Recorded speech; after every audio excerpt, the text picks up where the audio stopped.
परमात्मने नमः।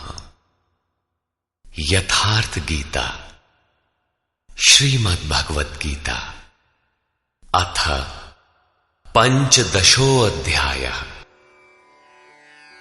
महापुरुषों ने संसार को विभिन्न दृष्टांतों से समझाने का प्रयास किया है। किसी ने इसी को भवाटवी कहा तो किसी ने संसार सागर कहा। अवस्था भेद से इसी को भवनदी और भवकूप भी कहा गया और कभी इसकी तुलना गोपद से की गई, अर्थात जितना इंद्रियों का आयतन है उतना ही संसार है। और अंत में ऐसी भी अवस्था आई कि नाम लेत भव सिंधु सुखाहीन, भव सिंधु भी सूख गया। क्या संसार में ऐसे समुद्र हैं? योगेश्वर श्री कृष्ण ने भी संसार को समुद्र और वृक्ष की संज्ञा दी। अध्याय 12 में उन्होंने कहा, जो मेरे अनन्य भक्त हैं उनका संसार समुद्र से शीघ्र ही उद्धार करने वाला होता हूं। यहां प्रस्तुत अध्याय में योगेश्वर श्री कृष्ण कहते हैं कि संसार एक वृक्ष है। इसको काटते हुए ही योगी जन उस परम पद को खोजते हैं। देखें, श्री भगवान उवाच।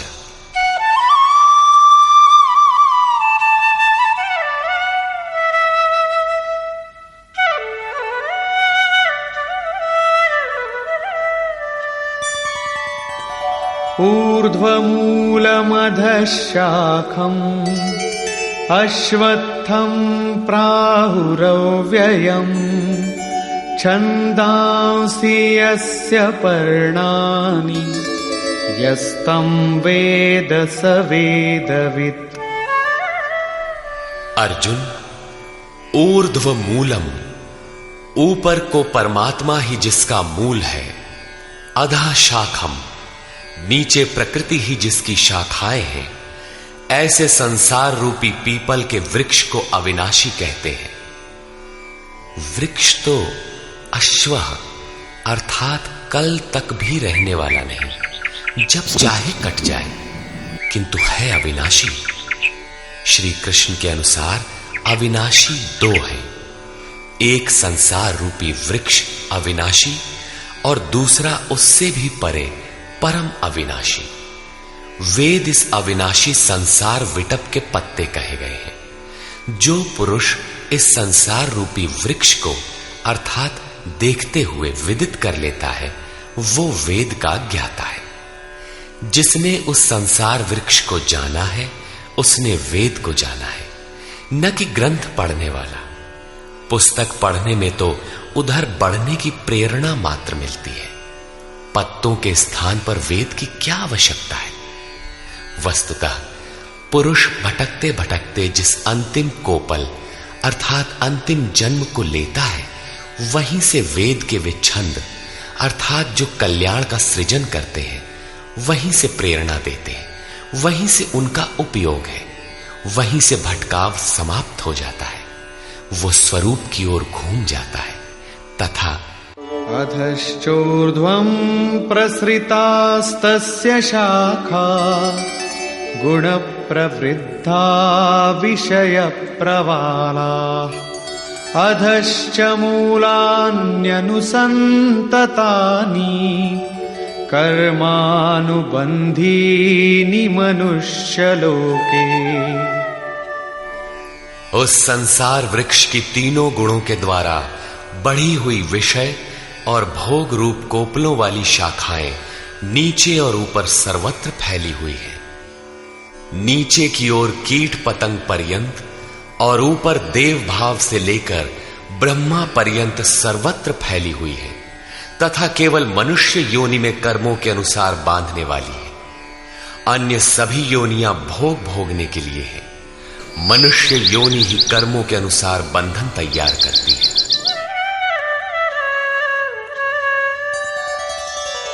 न रूपमस्येह तथोपलभ्यते नान्तो न चादिर्न च सम्प्रतिष्ठा अश्वत्थमेनं सुविरूढमूलम् असंगशस्त्रेण दृढ़ेन छित्त्वा। परंतु इस संसार वृक्ष का रूप जैसा कहा गया है वैसा यहां नहीं पाया जाता, क्योंकि न तो इसका आदि है न अंत है और न अच्छी प्रकार से इसकी स्थिति ही है, क्योंकि ये परिवर्तनशील है। इस सुदृढ़ मूल वाले संसार रूपी वृक्ष को दृढ़ असंग शस्त्रेण, असंग अर्थात वैराग्य रूपी शस्त्र द्वारा काटकर संसार रूपी वृक्ष को काटना है। ऐसा नहीं कि पीपल की जड़ में परमात्मा रहते हैं या पीपल का पत्ता वेद है और आरती करने लगे पेड़ की। इस संसार वृक्ष का मूल तो स्वयं परमात्मा ही बीज रूप से प्रसारित है, तो क्या वो भी कट जाएगा? दृढ़ वैराग्य द्वारा इस प्रकृति का संबंध विच्छेद हो जाता है। यही काटना है। काट कर करें क्या?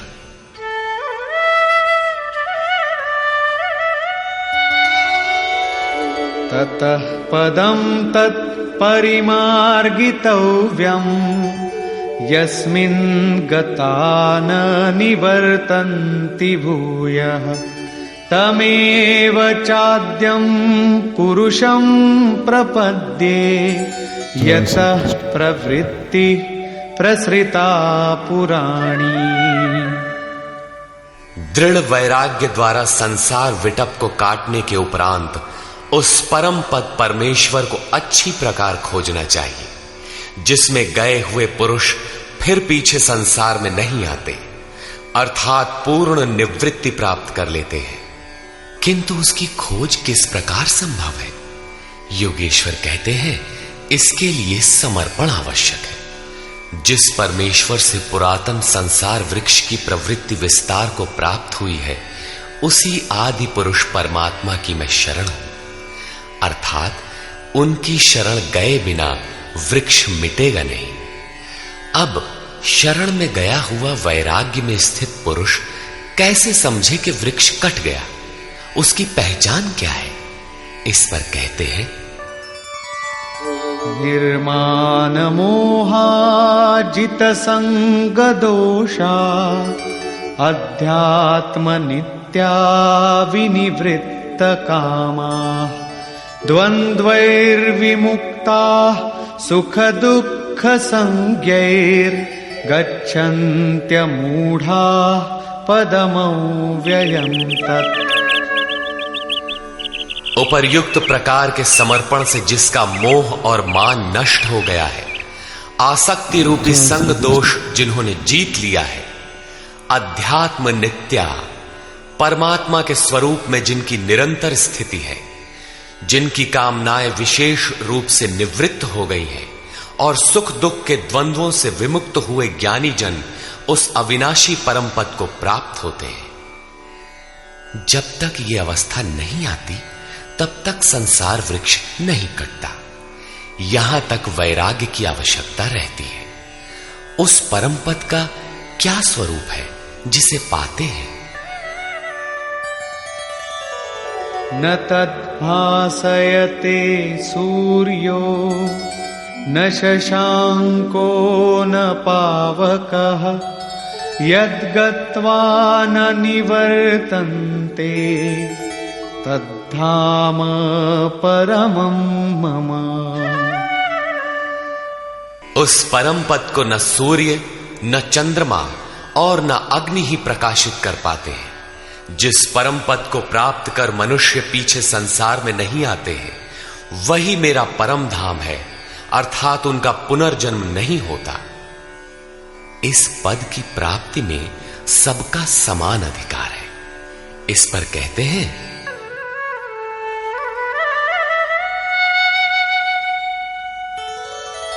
ममैवांशो जीवलोके जीवभूतः सनातनः मनः षष्ठानीन्द्रियाणि प्रकृतिस्थानि कर्षति। जीवलोके अर्थात इस देह में, अर्थात शरीर ही लोक है। ये जीवात्मा मेरा ही सनातन अंश है और वही इन त्रिगुणमयी माया में स्थित हुई मन सहित पांचों इंद्रियों को आकर्षित करता है। भला कैसे? शरीरं यदवाप्नोति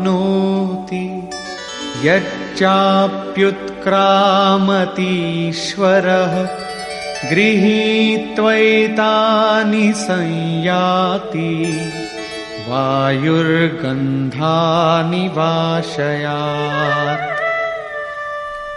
जिस प्रकार वायु गंध के स्थान से गंध को ग्रहण करके ले जाता है, ठीक उसी प्रकार देह का स्वामी जीवात्मा जिस पहले शरीर को त्यागता है, उससे मन और 5 ज्ञानेंद्रियों के कार्यकलापों को ग्रहण करके अर्थात आकर्षित करके साथ लेकर फिर जिस शरीर को प्राप्त होता है उसमें जाता है। जब अगला शरीर तत्काल निश्चित है तो आटे का पिंड बनाकर किसे पहुंचाते हो? लेता कौन है? इसीलिए श्री कृष्ण ने अर्जुन से कहा था कि ये अज्ञान तुझे कहां से उत्पन्न हो गया कि पिंडोदक क्रिया लुप्त हो जाएगी। वहां जाकर करता क्या है? मन सहित 6 इंद्रियां कौन है?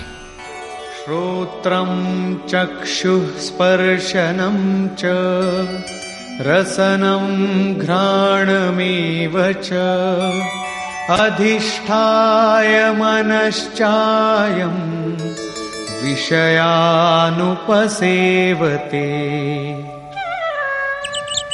उस शरीर में स्थित होकर ये जीवात्मा कान, आंख, त्वचा, जिह्वा, नासिका और मन का आश्रय लेकर अर्थात इन सब के सहारे ही विषयों का सेवन करता है, किंतु ऐसा दिखाई नहीं पड़ता, सब उसे देख नहीं पाते।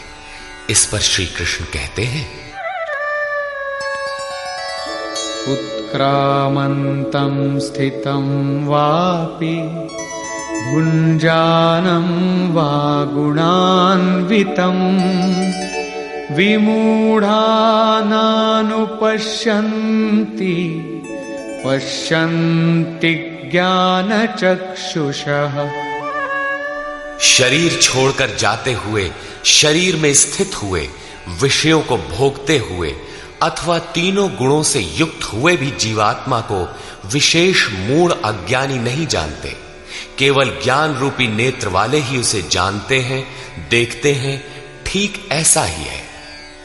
अब वो दृष्टि कैसे मिले? आगे देखें।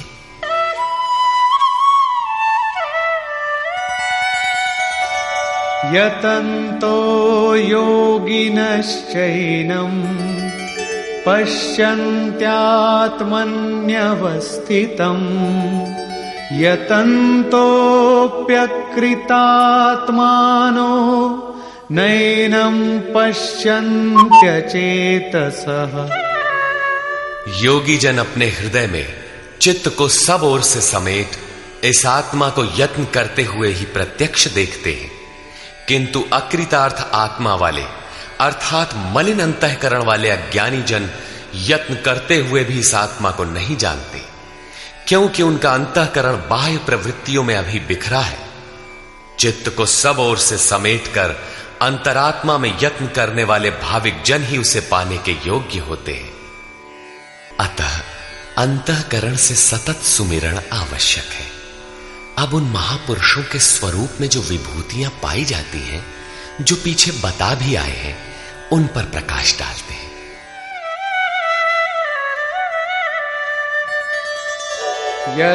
यदादित्यगतं तेजो जगद्भासयतेऽखिलं यच्चन्द्रमसि यच्चाग्नौ तत्तेजो विद्धि मामकम्।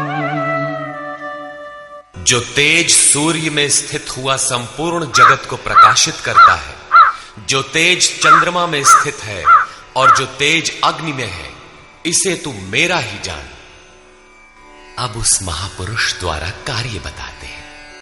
गामाविश्य च भूतानि धारयाम्यहमोजसा पुष्णामि चौषधीः सर्वा सोमो भूत्वा रसात्मकः। मैं ही पृथ्वी में प्रवेश करके अपनी शक्ति से सब भूतों को धारण करता हूं और चंद्रमा में रस स्वरूप होकर संपूर्ण वनस्पतियों को पुष्ट करता हूं।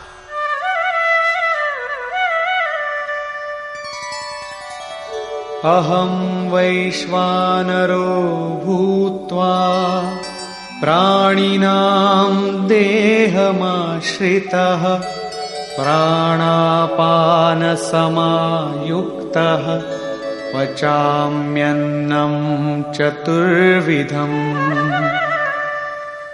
मैं ही प्राणियों के शरीर में अग्नि रूप से स्थित होकर प्राण और अपान से युक्त हुआ 4 प्रकार के अन्नों को पचाता हूं। अध्याय 4 में स्वयं योगेश्वर श्री कृष्ण ने इंद्रियाग्नि, संयमाग्नि, योगाग्नि, प्राण अपानाग्नि, ब्रह्माग्नि इत्यादि 13-14 अग्नियों का उल्लेख किया, जिनमें सबका परिणाम ज्ञान है। ज्ञान ही अग्नि है। श्री कृष्ण कहते हैं, ऐसा अग्नि स्वरूप होकर प्राण और अपान से युक्त 4 विधियों से, अर्थात जप सदैव श्वास प्रश्वास से होता है, उसकी 4 विधियां बैखरी, मध्यमा, पश्यंती और परा है। इन 4 विधियों से तैयार होने वाले अन्नों को मैं ही पचाता हूं।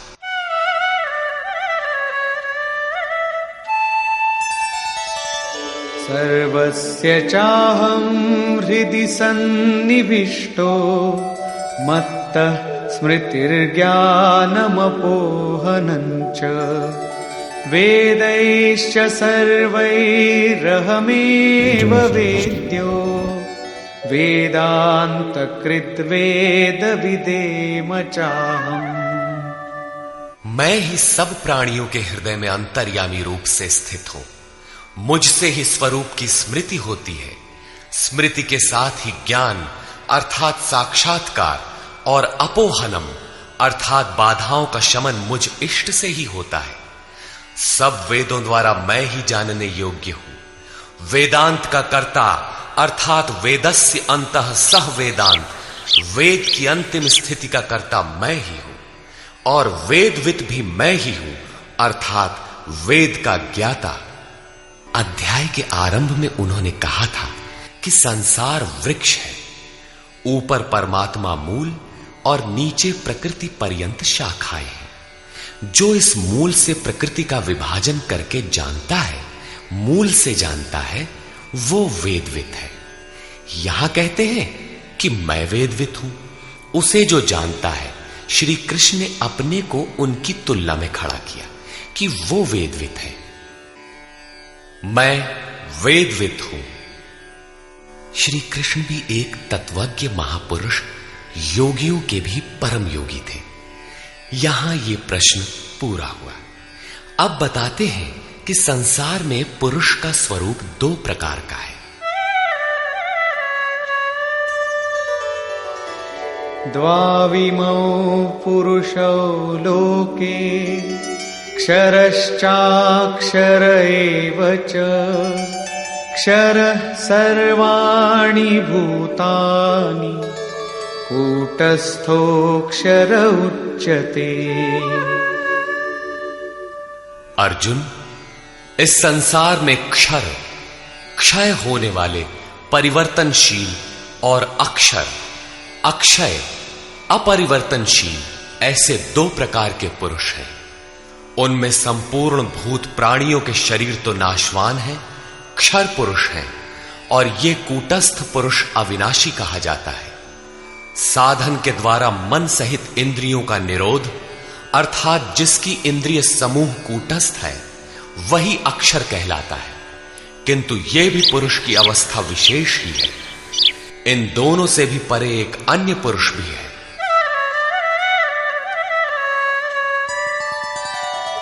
उत्तमः पुरुषस्त्वन्यः परमात्मेत्युदाहृतः यो लोकत्रयमाविश्य बिभर्त्य व्यय ईश्वरः। उन दोनों से अति उत्तम पुरुष तो अन्य ही है, जो तीनों लोकों में प्रवेश करके सबका धारण पोषण करता है। और अविनाशी, परमात्मा, ईश्वर ऐसे कहा गया है। परमात्मा अव्यक्त, अविनाशी, पुरुषोत्तम इत्यादि उसके परिचायक शब्द हैं। वस्तुतः ये अन्य ही है, अर्थात अनिर्वचनीय है। ये क्षर अक्षर से परे महापुरुष की अंतिम अवस्था है, जिसको परमात्मा इत्यादि शब्दों से इंगित किया गया है, किंतु वो अन्य है, अर्थात अनिर्वचनीय है। उसी स्थिति में योगेश्वर श्री कृष्ण अपना भी परिचय देते हैं, यथा यस्मात्क्षरमतीतोऽहम् अक्षरादपि चोत्तमः अतोऽस्मि लोके वेदे च प्रथितः पुरुषोत्तमः। उपर्युक्त नाशवान परिवर्तनशील क्षेत्र से सर्वथा अतीत हूं और अक्षर अविनाशी कूटस्थ पुरुष से भी उत्तम हूं, इसलिए लोक और वेद में पुरुषोत्तम नाम से प्रसिद्ध हूं।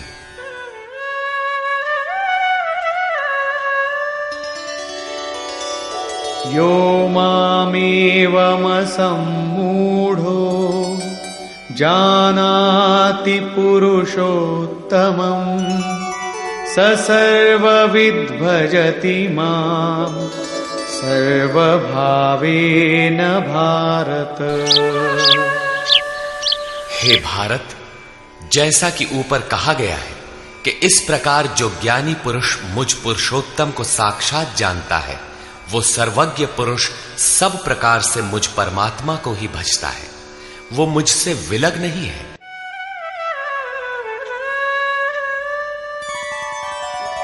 इति गुह्यतमं शास्त्रम् इदमुक्तं मया नघ एतद्बुद्ध्वा बुद्धिमान् स्यात् कृतकृत्यश्च भारत। हे निष्पाप अर्जुन, इस प्रकार ये अति गोपनीय शास्त्र मेरे द्वारा कहा गया। इसको तत्व से जानकर मनुष्य पूर्ण ज्ञाता और कृतार्थ हो जाता है। अतः योगेश्वर श्री कृष्ण की ये वाणी स्वयं में पूर्ण शास्त्र है। श्री कृष्ण का ये रहस्य अत्यंत गुप्त था। उन्होंने केवल अनुरागियों से बताया। ये अधिकारी के लिए ही है। श्री कृष्ण का ये स्वरूप सबके लिए था भी नहीं। कोई उन्हें राजा, कोई दूत, तो कोई यादव ही मानता था, किंतु अधिकारी अर्जुन से उन्होंने कोई दुराव नहीं रखा। उसने पाया कि वो परम सत्य पुरुषोत्तम नहीं। दुराव रखते तो उसका कल्याण ही न होता। यही विशेषता प्राप्ति वाले प्रत्येक महापुरुष में पाई गई। रामकृष्ण परमहंस देव एक बार बहुत प्रसन्न थे। भक्तों ने पूछा, आज तो आप बहुत प्रसन्न हैं? बोले, आज मैं वो परमहंस हो गया। उनके समकालीन कोई अच्छे महापुरुष परमहंस थे, उनकी ओर संकेत किया। कुछ देर बाद वो मन क्रम वचन से विरक्ति की आशा से अपने पीछे लगे साधकों से बोले, देखो, अब तुम लोग संदेह न करना, मैं वही राम हूं जो त्रेता में हुए थे, वही कृष्ण हूं जो द्वापर में हुए थे। मैं उन्हीं की पवित्र आत्मा हूं, वही स्वरूप हूं। यदि पाना है तो मुझे देखो। ठीक इसी प्रकार पूज्य गुरु महाराज भी सबके सामने कहा करते थे, हो, हम भगवान के दूत हैं। जे सचहू का संत है वो भगवान का दूत है। हमारे द्वारा ही उनका संदेशा मिलता है। पूज्य महाराज जी सबसे तो इतना ही कहते थे, न किसी विचार का खंडन न मंडन, किंतु जो विरक्ति में पीछे लगे थे उनसे कहते थे, केवल मेरे स्वरूप को देखो। यदि तुम्हें उस परम तत्व की चाह है तो मुझे देखो, संदेह मत करो। बहुतों ने संदेह किया तो उनको अनुभव में दिखाकर उन बाह्य विचारों से हटाकर अपने स्वरूप में लगाया। वे अद्यावधि महापुरुष के रूप में अवस्थित हैं। इसी प्रकार श्री कृष्ण की अपनी स्थिति गोपनीय तो थी, किंतु अपने अनन्य भक्त पूर्ण अधिकारी अनुरागी अर्जुन के प्रति उन्होंने उसे प्रकाशित किया। हर भक्त के लिए संभव है, महापुरुष लाखों को उस रास्ते पर चला देते हैं। निष्कर्ष, इस अध्याय के आरंभ में योगेश्वर श्री कृष्ण ने बताया कि संसार एक वृक्ष है, पीपल जैसा वृक्ष है। पीपल एक उदाहरण मात्र है। ऊपर इसका मूल परमात्मा और नीचे प्रकृति पर्यंत इसकी शाखाएं प्रशाखाएं हैं। जो इस वृक्ष को मूल सहित विदित कर लेता है वह वेदों का ज्ञाता है। इस संसार वृक्ष की शाखाएं ऊपर और नीचे सर्वत्र व्याप्त हैं और मूलानि, उसकी जड़ों का जाल भी ऊपर और नीचे सर्वत्र व्याप्त है, क्योंकि वह मूल ईश्वर है और वही बीज रूप से प्रत्येक जीव हृदय में निवास करता है। योगेश्वर श्री कृष्ण के अनुसार संसार वृक्ष है जिसका मूल सर्वत्र है और शाखाएं सर्वत्र हैं। कर्मानुबंधीनि मनुष्य लोके, कर्मों के अनुसार केवल मनुष्य योनि में बंधन तैयार करता है, बांधता है। अन्य योनियां तो इन्हीं कर्मों के अनुसार भोग भोगती हैं। अतः दृढ़ वैराग्य रूपी शस्त्र द्वारा इस संसार रूपी पीपल के वृक्ष को तू काट और उस परम पद को ढूंढ जिसमें गए हुए महर्षि पुनर्जन्म को प्राप्त नहीं होते। कैसे जाना जाए कि संसार वृक्ष कट गया? योगेश्वर कहते हैं कि जो मान और मोह से सर्वथा रहित है, जिसने संग दोष जीत लिया है, जिसकी कामनाएं निवृत्त हो गई हैं और जो द्वंद्व से मुक्त है, वह पुरुष उस परम तत्व को प्राप्त होता है। उस परम पद को न सूर्य, न चंद्रमा और न अग्नि ही प्रकाशित कर पाते हैं। वह स्वयं प्रकाश रूप है, जिसमें गए हुए पीछे लौट कर नहीं आते। वह मेरा परम धाम है, जिसे पाने का अधिकार सबको है, क्योंकि यह जीवात्मा मेरा ही शुद्ध अंश है। शरीर का त्याग करते समय जीवात्मा मन और पांचों ज्ञानेंद्रियों के कार्यकलापों को लेकर नए शरीर को धारण करता है। संस्कार सात्विक है तो सात्विक स्तर पर पहुंच जाता है, राजसी है तो मध्यम स्थान पर और तामसी रहने पर जघन्य योनियों तक पहुंच जाता है तथा इंद्रियों के अधिष्ठाता मन के माध्यम से विषयों को देखता और भोगता है। यह दिखाई नहीं पड़ता, इसे देखने की दृष्टि ज्ञान है। कुछ याद कर लेने का नाम ज्ञान नहीं है। योगी जन हृदय में चित्त को समेटकर प्रयत्न करते हुए ही उसे देख पाते हैं। अतः ज्ञान साधन गम्य है। हां, अध्ययन से उसके प्रति रुझान उत्पन्न होती है। संशय युक्त अकृतात्मा लोग प्रयत्न करते हुए भी उसे देख नहीं पाते। यहां प्राप्ति वाले स्थान का चित्रण है। अतः उस अवस्था की विभूतियों का प्रवाह स्वाभाविक है। उन पर प्रकाश डालते हुए योगेश्वर श्री कृष्ण कहते हैं कि सूर्य और चंद्रमा में मैं ही प्रकाश हूं, अग्नि में मैं ही तेज हूं, मैं ही प्रचंड अग्नि रूप से 4 विधियों से परिपक्व होने वाले अन्न को पचाता हूं। श्री कृष्ण के शब्दों में अन्न एकमात्र ब्रह्म है। अन्नम ब्रह्मेति व्यजानात्, जिसे प्राप्त कर यह आत्मा तृप्त हो जाती है। बैखरी से परापर्यंत अन्न पूर्ण परिपक्व होकर पच जाता है, वह पात्र भी खो जाता है। इस अन्न को मैं ही पचाता हूं।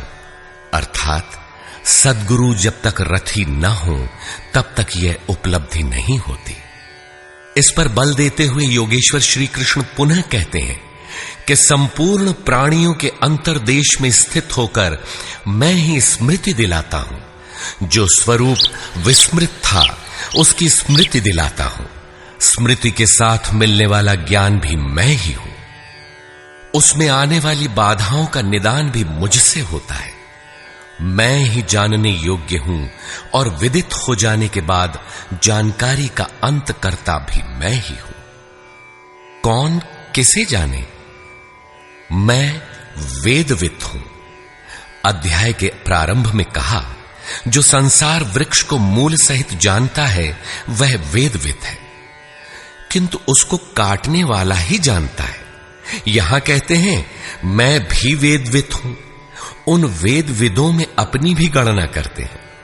अतः श्री कृष्ण भी यहां वेदविद पुरुषोत्तम है, जिसे पाने का अधिकार मानव मात्र को है। अंत में उन्होंने बताया कि लोक में 2 प्रकार के पुरुष हैं। भूतादिकों के संपूर्ण शरीर क्षर है।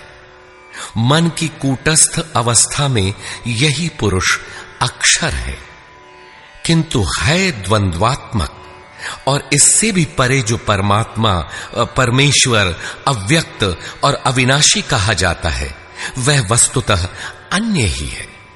यह क्षर अक्षर से परे वाली अवस्था है। यही परम स्थिति है। इससे संगत करते हुए कहते हैं कि मैं भी क्षर अक्षर से परे वही हूं, इसलिए लोग मुझे पुरुषोत्तम कहते हैं। इस प्रकार उत्तम पुरुष को जो जानते हैं वे ज्ञानी भक्तजन सदैव सब ओर से मुझे ही भजते हैं। उनकी जानकारी में अंतर नहीं है। अर्जुन, यह अत्यंत गोपनीय रहस्य मैंने तेरे प्रति कहा। प्राप्ति वाले महापुरुष सबके सामने नहीं कहते, किंतु अधिकारी से दुराव भी नहीं रखते। अगर दुराव करेंगे तो वह पाएगा कैसे?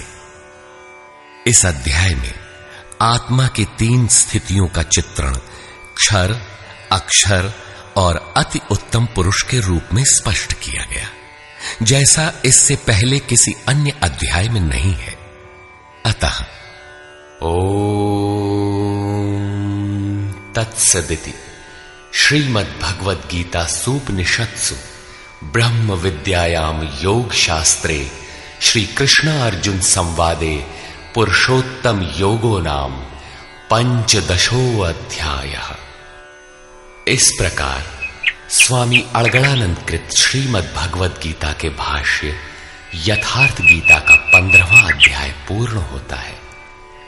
हरि ओम तत्सत्।